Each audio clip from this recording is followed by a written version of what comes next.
Good morning friend, welcome to Abhiyanta classes. स्वागत करता हूं आपके अपने चैनल अभियंता क्लासेज में। तो फ्रेंड्स, इस वीडियो में हम बात करने वाले हैं ब्रिक्स के बारे में, जो कि बिल्डिंग मटेरियल का एक पार्ट्स है।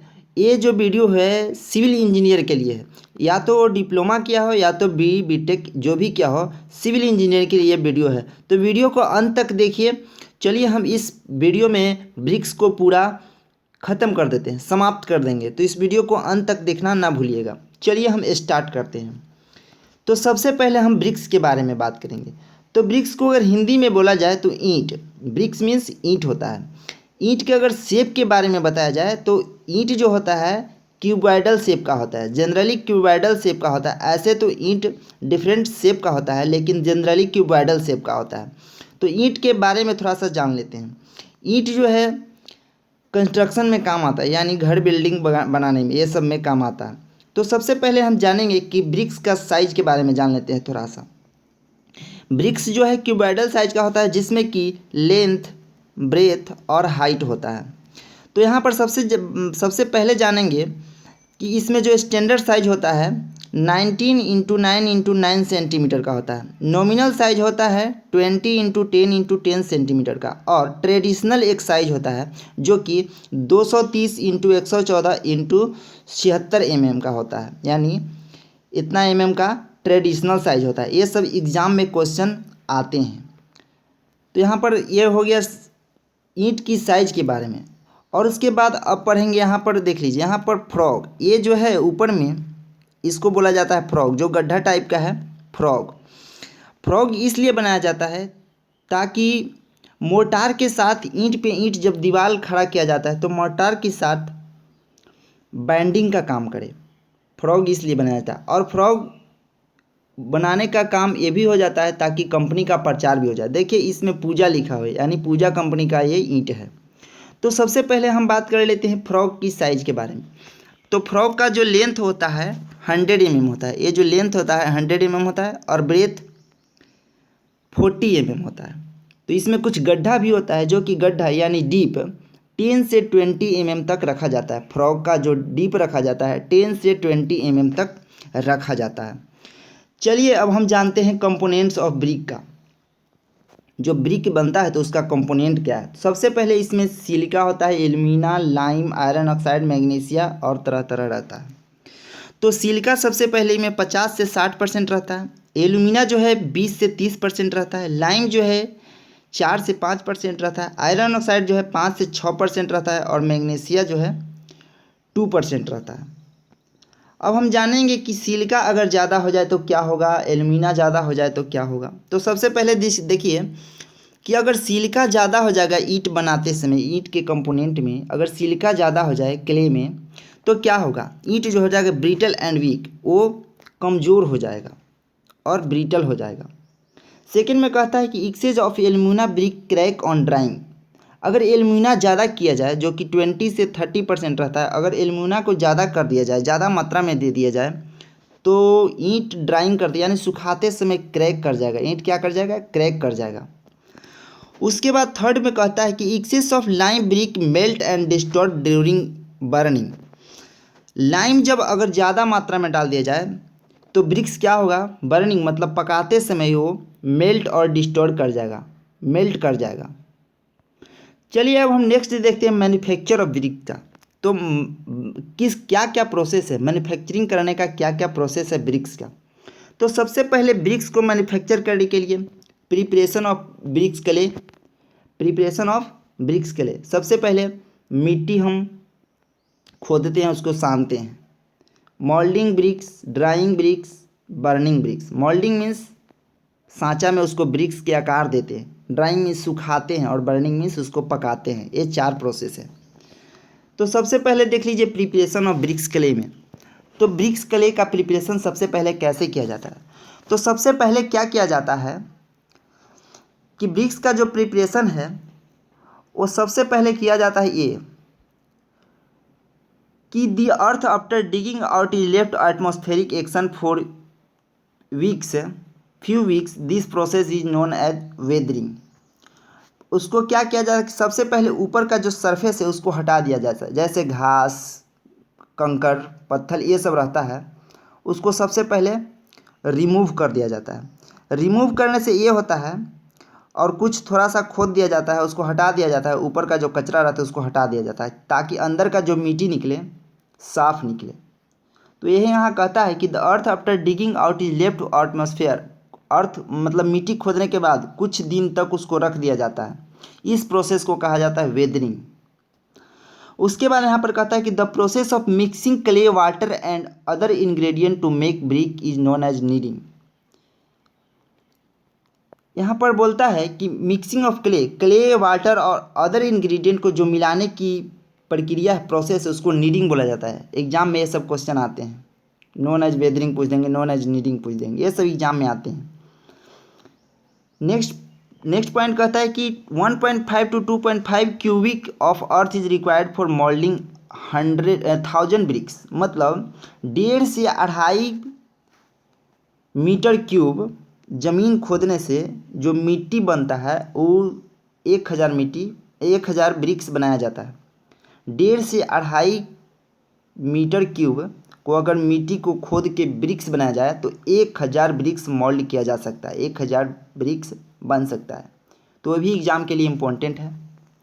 चलिए नेक्स्ट देखते हैं हम मोल्डिंग ऑफ ब्रिक्स।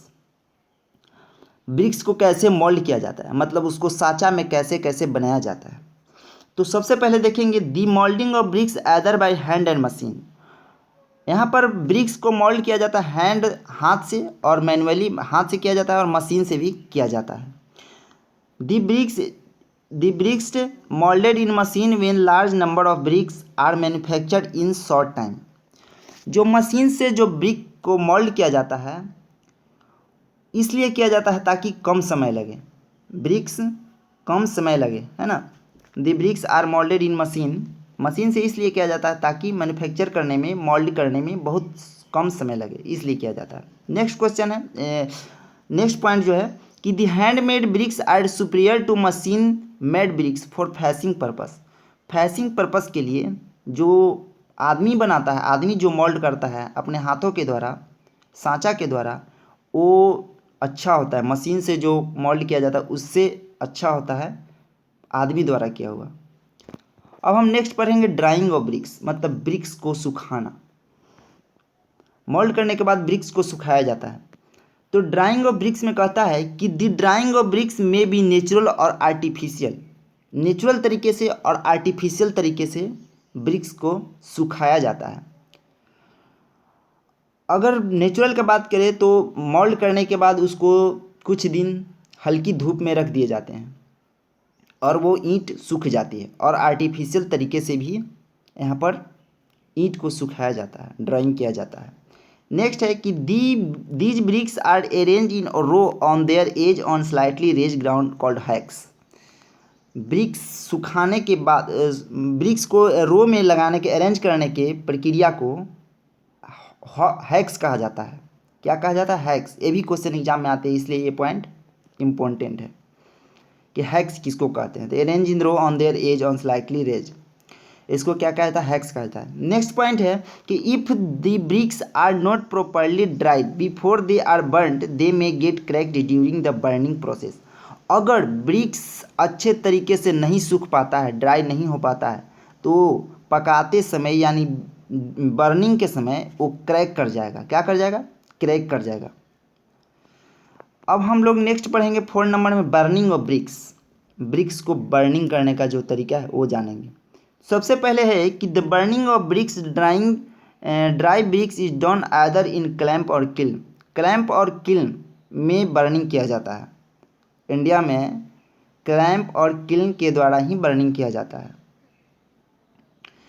नेक्स्ट है कि the burning of brick is complete with in 24 hours. जो ईंट है, ईंट ब्रिक्स को 24 आवर तक बर्निंग कर दिया जाता है। 24 आवर में बर्निंग हो जाता है, यानी ईंट पक जाती है।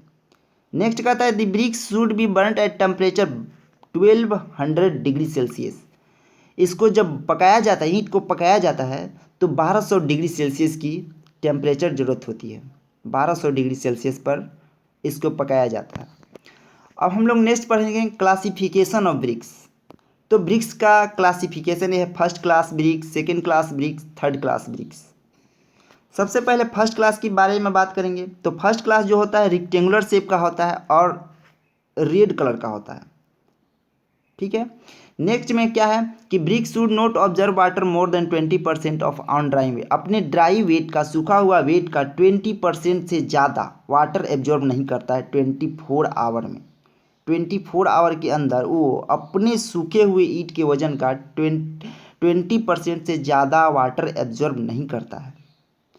इसका मिनिमम क्रशिंग स्ट्रेंथ होता है 10.5 न्यूटन पर mm²। फर्स्ट क्लास ब्रिक्स की जो क्रशिंग स्ट्रेंथ होता है 10.5 न्यूटन पर mm² होता है। अब हम पढ़ेंगे सेकेंड क्लास ब्रिक्स के बारे में। सेकेंड क्लास ब्रिक्स कहता है कि these bricks are slightly overburnt having rough surface and not rectangular shape. Second class जो ब्रिक्स है वो थोड़ा सा रुखरा होता है, फर्स्ट क्लास का थोड़ा सा चिकना होता है, स्मूथ होता है, लेकिन सेकेंड क्लास रफ सरफेस होता है, रुखरा होता है और ये रेक्टेंगुलर शेप का नहीं होता है। सेकेंड पॉइंट कहता है कि bricks should not absorb water more than इतना percent 22% weight after 24 hour immersion in water. Second class जो ब्रिक्स है अपने ड्राई वेट का 22% से ज़्यादा वाटर एब्जॉर्ब नहीं करता है 24 आवर्स में, और इसका जो मिनिमम क्रशिंग स्ट्रेंथ होता है 7.5 न्यूटन पर mm² होता है, मिनिमम क्रशिंग स्ट्रेंथ। तो फर्स्ट क्लास और सेकेंड क्लास की बात हो गई। अब यहाँ पर हम पढ़ेंगे थर्ड क्लास ब्रिक्स के बारे में। तो थर्ड क्लास ब्रिक्स में है कि these bricks are not properly burnt in the kiln and can be easily broken. देखिए, these bricks are not properly burned in kiln and can be easily broken. ये क्या होता है, थर्ड क्लास का brick अच्छा से बर्न नहीं हो पाता, अच्छा से पक नहीं पाता है और वो क्या हो जाता है, कमज़ोर होता है और ईजिली टूट जाता है थर्ड क्लास की ब्रिक्स।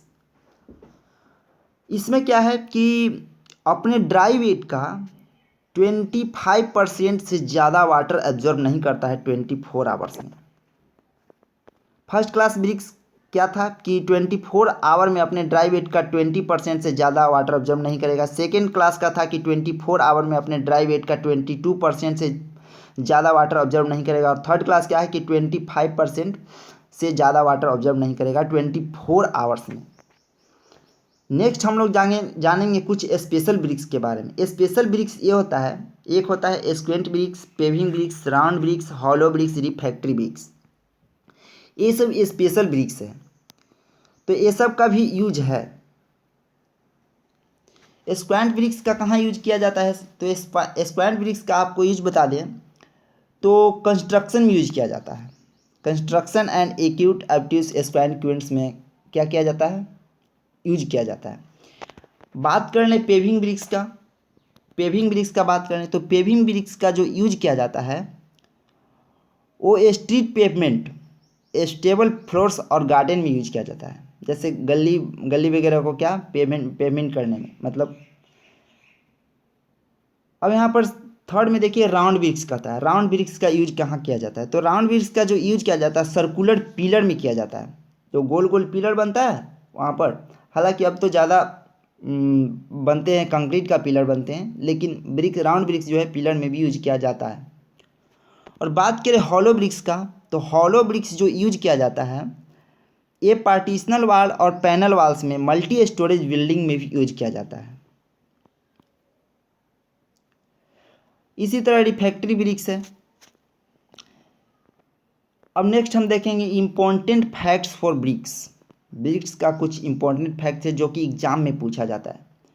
तो आप सभी को ये भी बता दिए हैं कि स्टैंडर्ड साइज जो होता है 19 सेंटीमीटर इंटू 4 सेंटीमीटर और ये वाला भी होता है, ये दोनों एग्जाम में आता है, ठीक है। तो क्या होता है, स्टैंडर्ड साइज जो होता है ये होता है आपका। यहाँ पर ईंट की स्पेसिफिक ग्रेविटी भी होता है, 2 होता है। कितना होता है, 2 होता है। और एक और पॉइंट है कि the number of bricks required for 1 cubic metre masonry are 500। मतलब कहने का मीन्स है कि 1 मीटर क्यूब में, 1 मीटर क्यूब वॉल्यूम में, 1 मीटर क्यूब में मैसनरी के साथ यानी मोर्टार के साथ, मसाला के साथ अगर उसको जोड़ दिया जाए तो 500 ब्रिक्स वहाँ पर यूज हो जाते हैं 1 क्यूबिक मीटर क्यूब में। और अगर ऐसे सरिया दीजिए बिना मशीनरी के साथ तो 650 ईंट वहाँ पर 1 क्यूबिक मीटर क्यूब में लग जाते हैं, 650 ईंट। तो ये सब इम्पोर्टेंट फैक्ट है, आप लोग ये ध्यान में रख लीजिएगा, ताकि एग्ज़ाम में आए तो आप सभी उसको सोल्व कर पाए। तो मैं उम्मीद करता हूँ ब्रिक्स के बारे में अच्छी तरह आप समझ गए होंगे। अगर समझ गए तो वीडियो को लाइक करके दोस्तों में भी शेयर कर दीजिए, ताकि वो लोग को भी माइंड में सेट हो जाए। और अगर हमारे चैनल पर नए हैं तो चैनल को सब्सक्राइब कर दीजिए, बेल आइकन प्रेस कर दीजिए, ताकि ऐसे अच्छी अच्छी वीडियोज आपको सबको मिलते रहे। चलिए अब हम मिलते हैं नेक्स्ट वीडियो में, तब तक के लिए धन्यवाद, थैंक यू।